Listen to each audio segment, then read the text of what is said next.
आपको बता दें कि आज मुख्यमंत्री नीतीश कुमार ने जनता दरबार में फरियादियों की फरियाद सुनने के बाद सीएम ने पत्रकारों से बातचीत किया, पत्रकारों को संबोधित किया और गंगा नदी के जल की शुद्धता को लेकर मुख्यमंत्री नीतीश कुमार ने कई बातें कही। सीएम ने कहा कि दूषित पानी को शुद्ध करने का लगातार प्रयास किया जा रहा है, इसलिए कई बार समीक्षा भी की गई है। उन्होंने कहा कि गंगा जल स्वच्छ रहे, इसलिए बाहर का पानी भी स्वच्छ करके भेजा जा रहा है। इसी को लेकर नीतीश कुमार ने यह भी कहा कि समीक्षा बैठकें भी लगातार की जा रही हैं और विभागीय समीक्षा कर इस बात का ध्यान दिया जा रहा है कि जो काम है वो तेजी से हो रहा है या नहीं।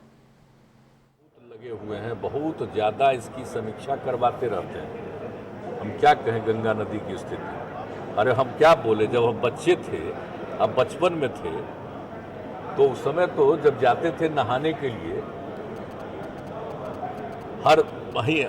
हर सप्ताह, तो हम वहीं से लेकर के अपना आते थे दूध पानी पीने के लिए भी। घर में बख्तियारपुर में जो जन्म हुआ था, हम सब दिन बोलते हैं सबको। अरे भाई, तो हम लोगों का तो बचपन से देखा हुआ है ना।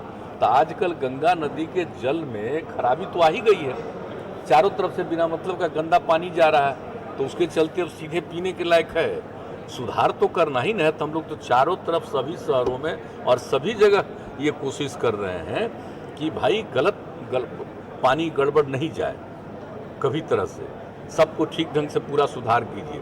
तो अभी तो कुछ ही सप्ताह तो नहीं, कुछ ही महीना पहले भी पूरी की पूरी फिर हम लोगों ने समीक्षा की है विभागीय काम के लिए। महात्मा फुले समता परिषद की ओर से ज्योतिबा फुले की जयंती पर कार्यक्रम का आयोजन किया गया। जदयू के संसदीय बोर्ड के अध्यक्ष उपेंद्र कुशवाहा भी इस कार्यक्रम में शामिल रहे। मौके पर उन्होंने कहा कि जिसकी पहुंच और पैरवी है वही जज बन सकते हैं, इसीलिए जजों की बहाली भी खुली प्रतियोगिता परीक्षा के आधार पर हो। वहीं बोचहा विधानसभा उपचुनाव पर कुशवाहा ने एनडीए की जीत का दावा किया। सूचना है यह, जहाँ जहाँ मुस्लिम बाहुल्य जो प्रदेश है, आप देख लीजिए वहाँ की आबादी कहाँ बढ़ रही है। केरल की आबादी देख लीजिए कहाँ बढ़ रही है।